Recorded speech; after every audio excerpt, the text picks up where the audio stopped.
All right, and welcome to a special live edition of the Comics Multiverse show. Today, I'm going to be talking with Noah Tarnow. He is part of they're called the the Big Quiz Thing, and as you know, the New York Comic Con is not happening this year, and this is the week where those of us who would go are would be preparing to brave the crowds and all that. But unfortunately, well, given the circumstances, it's not going to be happening. So the New York Historical Society Museum and Library is having a program with their History After Dark, and they're calling it the New York Historical Society presents DC vs. Marvel. So I thought that it would be nice to talk to somebody from the Big Quiz Thing company, see what's going on, and see how people can participate if they want. So, without further ado, let me bring in Noah. Uh, Hi, Dad, how you doing? Good to see you. how's it going? It's going okay. It's going okay, all things considered.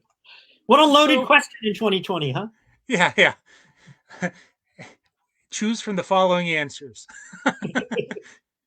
So, before we get into talking about the again the big quiz thing. Tell me a little bit about yourself and did you ever yourself did you read comics? Do you read comics? And if so, do you remember the first one that you read? Yeah, I mean, I will always be a comic geek. I don't read as many comics as I used to, or certainly not as many new comics as I used to. But all through my childhood, I was a serious comic geek. Stacks of comics. I was that nerd back when comics nerds were not as mainstream as we are now, and I by my teen years, I was more serious about it. When I was really little, I was all about DC, and then in high school, I became, I got into Marvel as well, and then college, and in my 20s, and as I've gotten older, a little less uh, reading comics. But I'll always go back and read the classics, and if someone tells me something's good, I'll always check it out. I have a DC Universe subscription, I'm proud to say. Yep. So, once a comic geek, always a comic geek, at least the way I approach it. And were there any particular characters that you were drawn towards? Yeah, I mean, when I was little, like I said, I was more into DC than Marvel. My favorite title when I was a kid was probably Justice League, just because it was all the heroes together. And there's a little part of me that's still heartbroken how much better the Avengers movies are than the Justice League movies. But you know, I'll recognize quality when I see it. And then in high school and college, I became a Batman fanatic. And in fact, in college, I specialized in popular culture, and I wrote my thesis about the history of Batman Oh as a pop wow. culture character. And this was in the 90s. So, people thought it was insane. And now there's probably a dozen books, on the same topic that I was talking about. So I was ahead of my time as a cultural critic, I guess.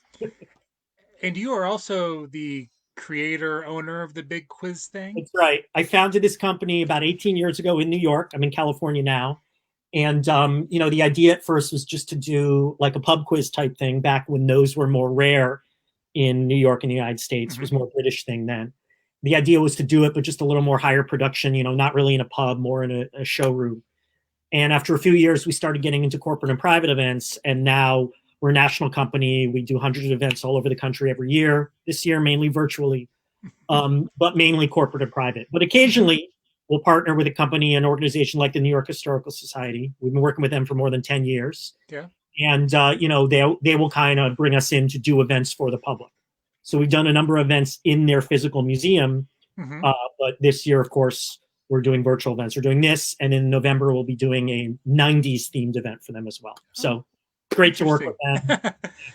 And like I say, we rarely do the public events. So it's a good opportunity for people to see us, without hiring us specifically just for themselves. So how does how this is open? Do you guys have like a cap for the number of people you guys can handle? I know that this is a nationwide thing. Mm-hmm. Not really. I mean, what we've learned with the virtual events is that definitely the more people you have, the more behind the scenes work needs to happen. But, we've done virtual events for up to 300, 400 people, for as few as 10 people. It's very customizable. Uh, like many online trivia providers, we're using Zoom. We just find that Zoom is the most robust platform for what we do. Hmm. And, it's kind of become the standard. Everyone seems to be using it. So you don't have to convince anyone to download it. And then we have our own digital answer system that we've been using since before virtual. We built basically a web app so that people can answer, in-person events on their phones or on tablets. So that's made it a lot easier when we had to shift to virtual. So people just need to log into our website, boom, answers go in there. And Okay. yeah, we've been doing a lot of virtual events. We shifted pretty fast in the spring, and it's worked out really pretty well for us. We're very lucky. We've never been busier, so it's Hmm. exciting. So, when you were approached by the New York Historical Society to do a comic book one, was it automatic? Did you automatically think DC, versus Marvel, or I know because again, you said that you're a big, DC guy, but Yeah, yeah. I think by including the two companies, you're appealing to a wider audience. Am I correct? Yeah, I mean, it seems silly to just focus on one and not the other, especially since the kind of material we like to include is we don't like to write hyper specific questions like give me one detail from one comic that came out 30 years ago or something like that. Hmm. So a lot of the material incorporates both companies, right? The common factor between characters in different companies. So I wouldn't really, I mean, I would, but I really wouldn't relish the idea of doing something just focused on Marvel or just focused on DC. We want a wider net than that. And we had done this before. We did an event directly with Comic Con a few years ago, a live event in Brooklyn, and then we did a live event on this theme in Queens last year. And the Versus thing just, I think, is a hooky title. Hmm. Yeah. There isn't really a battle going on. The winner is whoever you want of the two, whoever you favor. I like them So, both. and as you were saying that you're not going to be serving as the quiz master for this one. Another one of your quiz No, I'm masters will not. be. That's right. So we have a team of about 10 quiz masters all over the country. So the host for this event will be Rory Scholl. He's an actor and improviser in New York. He's been working with us for 5 years. He's one of our top quiz masters. He's a comic geek as well. So he's on top of it. I still host some events, Hmm. but not as many. I'm behind the scenes of everything. I run the company. I create almost all the content. Hmm. So even if I'm not hosting, this is still my baby, my brainchild from top to bottom. Yeah. So I see that the event is a 2-hour event, 8 to 10 p.m. Yep, Eastern. Eastern. Remember, Eastern. Eastern. Yes. time zones are so important these days. Yeah. True. Yeah, Especially when you're trying to schedule interviews. yeah, you got it. So can not that you're going to give any questions away, but can you kind of give like an example of something that you might ask? I don't know if you can or. Yeah, I totally can. You know what? Let me. If you give me 1 second here, let me look up the event we did last year, Mhm. and I'll give you a sample question. And while you're doing that, I'll just say that if you're watching this, then the what I have up here on the screen is the Facebook page for the History After Dark Yes, event, and you can find that on Facebook. And absolutely. I will There's that include there. a link if I can when Right. this goes up. Right. So we have a lot of multimedia questions, which obviously I can't show here. Hmm. For example, last year we did a game where we would mash up a DC movie with a Marvel movie, the Hmm. video from a Marvel movie, simultaneously the audio from a scene from a DC movie, and you have to name both. Or we show classic comic book covers, but we silhouette out a character and you have to identify the Okay. character. Here's a verbal question. It shares its name with a Marvel character. By population, what's the US's largest state capital? Do you have a guess, Chad? Largest state capital and shares a name with a With a Marvel Marvel. character. Yep. It's the only state Wow. capital among the 10 most populous cities in the US.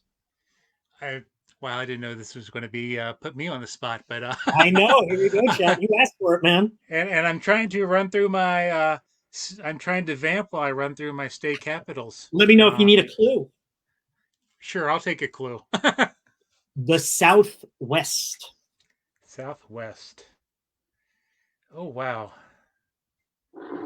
And I Need another clue? sure. The X-Men. X-Men. Phoenix. Okay. You got it, man. Well done. Now remember, this is a team quiz game, so you won't be there on your own. Although at pretty much all big quiz thing events, we do what's called the buzzer-tastic finale. So after we Hmm. run through our regular rounds, we announce the final scores, and the top three teams, we put their team captains on video, and we Oh, do like a TV game show style finale. And the way we would do it in in-person events is we actually have a buzzer system, and we bring everyone up on stage. But you got to make do with virtual, so we pretty much just have people in the camera go buzz. And, so I don't know if you're familiar, but it's kind of like The Office when they go to trivia night. yeah, that's right. They actually, I love that episode because it's clear. Like, I've never been to a pub quiz that had that format, but it's Yeah. clear to adapt the format to make it work for a sitcom. So I think they do the same thing with the pub quiz episode of the British Office, if I Yeah. remember correctly. So you do what you got to do. No, that just kind of when you were talking about that again, anytime I can relate anything back to The Office or comic books, then That's I, okay. I'm can your do the same person. way. So it is along with the during the 2 hour event. Is it like question after question, or will the host be kind of be doing some other stuff for entertainment? Yeah, I mean, Rory does quite a bit of banter. I mean, keep in mind, a Hmm. lot of the time is people collaborating as teams. Right. You can play with the people in the room with you, quarantining with you, or we really don't mandate a method to communicate with people who are far away from you. Everyone's got their own way, whether it's texting or calling or using Slack or Skype or Discord. Hmm. Everyone's got their own way that they most prefer. We break it down into 3 rounds plus the finale. Rounds 1 and 2 include a lot of multimedia clues. Round 3 is our lightning round, a lot faster. And then we get to the finale. There are a couple quick breaks, great opportunity for people to socialize, get drinks, get snacks. Yeah, the whole thing runs, 90 minutes to 2 hours. Depends on how many people are there. But we pack in a lot in that time, and Yeah. we get a lot of fun out of it. All right. Well, awesome. And if I can rearrange my interview schedule, I'm going to try to show up.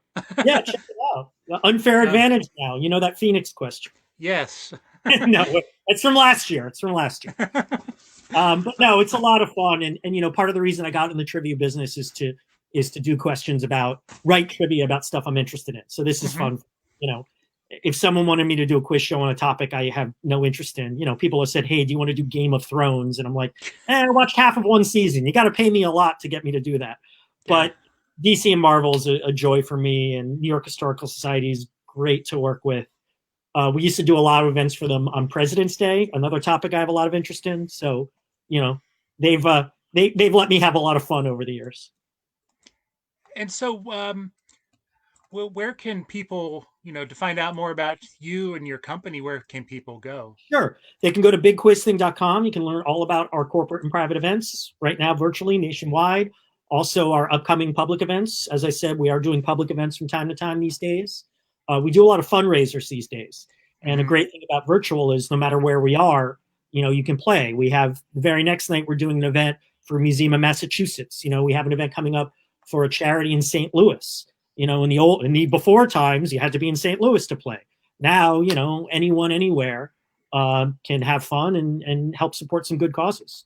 So, and then of course we do corporate events, team building, birthday parties, bar and bat mitzvahs, wedding parties, you name it. That's our main business. So you can learn more at bigquizthing.com and follow us on Facebook and Twitter as well. All right. Well, I want to thank you for taking the time this afternoon to kind of you know meet with me and find out about it. And if I do happen to make it to the event, then I'll have to let you know. How what I thought of it. And I'm sure Rory will send me get a winner's photo at the end. I'm sure I'll know you did it because I'll see your photo of your team. You're the expert. You're the odds-on yeah, favorite to win right now. oh, thanks. Okay. No pressure. No pressure at all, man. All right. Well, again, thank you for taking the time to talk. Stay safe and stay healthy. And You if too, you sir. ever if you have any other comic related events in the future that you would like to promote, then Absolutely. you're more than welcome to come in here and we'll chat again. I will let you know, Chad. Thank you so much. All right. Thank you and All right, have a take good care. day. Bye bye.